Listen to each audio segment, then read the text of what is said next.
We had a good discussion about circumstances in the global economy, particularly the continuing recession in Europe and the work that she and the IMF had to do in relation to the crisis in Cyprus.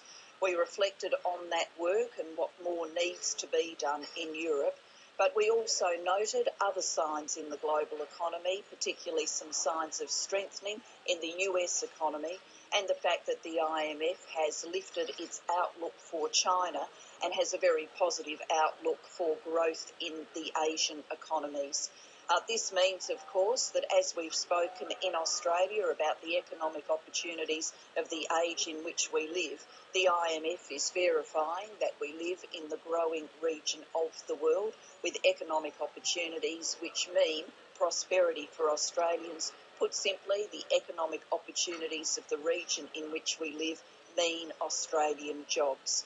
During the course of today, I will have the opportunity to meet with Mr Forrest, Twiggy Forrest, and to meet with the business leaders that he has brought together as part of his initiative to encourage high-level exchanges between Australia and China.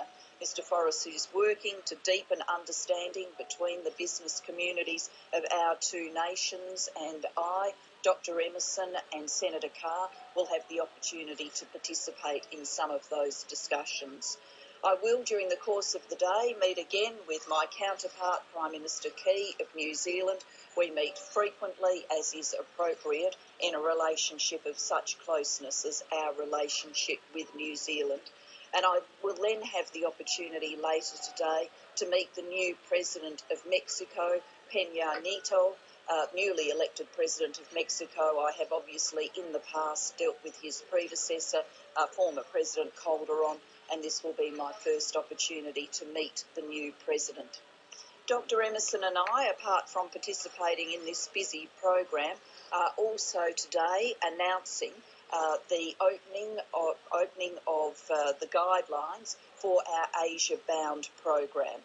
People may recall that when we announced the Australian in the Asian Century White Paper, we put a particular focus on ensuring that Australians got the opportunity to study with Asia, to do an internship or a section of their course in Asia, to form all of the links that come with people studying abroad, the friendships, the understanding of the other nation, to in that sense become an ongoing ambassador for Australia, for the growth and change that we are living through in this Asian century. This Asia Bound program is a $37 million new program announced at the time of the White Paper, and it is to support 3,500 extra Australian students to study in Asia. We are today announcing that the guidelines are there for universities to start selecting the students who will participate in this special program. Of course, as a nation, we continue to support people from Asia coming to study in Australia. It is one of the best ways of strengthening contact between nations of our region and Australia. There is much said about the former Colombo Plan, which in its age was an important initiative to build bridges between the people of Asia and Australia. But what we do today dwarfs in size and scale the work that was done under the Colombo Plan. Under the Colombo Plan, 20,000 people had the opportunity to study in Australia over 35 years. Under the program we operate today, 20,000 people from around the world will have the opportunity to study in Australia in 5 years, and 12,000 of those will be from our region in the world. Why do we do all of this? Well, there's nothing more important to the ongoing friendships between countries than the people-to-people links, the depth of understanding, and there is no better way to do that than to see an exchange for portions of people's study. I'll turn now to Dr Emerson for details of this program. Thanks, Julia. The best investment governments can make is in the talents of their young people. That's what the Gillard government is doing, investing in the talents of our young people, as set out in the White Paper on Australia in the Asian Century. We want to ensure that more Australian students study in Asia and more students from the region study in Australia, thereby creating not just two ambassadors, an ambassador of China to Australia and an ambassador of Australia to China, but literally thousands of ambassadors, because almost universally the experience is a great one. And these young people then go back to their home countries and become ambassadors to the other countries. We're very proud to announce that from today, applications are open. The guidelines have been issued from the 1st of July. Under this new Asia-bound program, young people will be able to travel under the program from Australia to Asia to do short courses, to do semester courses, even 2-semester courses, and therefore share in the cultural experience that is available here in China and other parts of the region, and similarly through our Australia Awards Asian Century Scholarships, we will have over the next 5 years 12,000 people from the Asian region studying in Australia under those scholarships. The assistance depends on the nature of the course, but we will ensure that there are those financial incentives for people to study here in the region. In addition to that, through AusHelp, we'll be offering AusHelp assistance of $7,500 for students who want to study here in China and other parts of the region.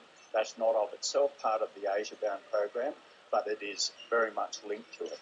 These are the sorts of initiatives that we foreshadowed in the white paper on Australia in the Asian Century that we are delivering as we said we would.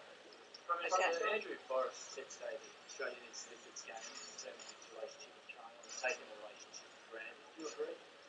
We work every day to strengthen our relationship with China. That's what we've done as a government, and that's what I'm here doing, attending not only this forum, but taking the opportunity which we have created for me to be here so soon after the election of the new leadership of China and to be in a position to meet that new leadership. Could we do more on North Korea? Some of the European countries have received direct communications saying leave Pyongyang. Has Australia received any communication from the North Korean region? And what's your latest briefing on the situation? Look, my understanding is that North Korea has conveyed to people who have embassies in North Korea that they should consider evacuation. We do not have an embassy in North Korea. So that is the subject of media reporting, that this message has been conveyed by North Korea to people who have embassies there. I would see that as another statement which is about trying to exacerbate tensions in the region. Do you feel any more optimistic or less optimistic today than yesterday about I think the situation is unchanged. What we have seen is a continuing set of provocative statements from North Korea designed to cause tension, cause concern in the region. That is what North Korea has been about. It's what North Korea has been doing. This conduct is unacceptable and we condemn it. We condemn it absolutely. It has been enlivened discussions at the Security Council leading to sanctions, as is appropriate. As I indicated yesterday, we support those sanctions. We have autonomous sanctions as well. We welcome the fact that nations, including China, supported those sanctions, and it's now for each of us to use whatever pressure we can on North Korea to cut out this conduct. To see North Korea return to the six-party talks in a meaningful way, and also to take the opportunity that the President of South Korea has outlined for trust-building dialogue. Have you ever given a business forum to try and promote greater links between Australia and China in the business world?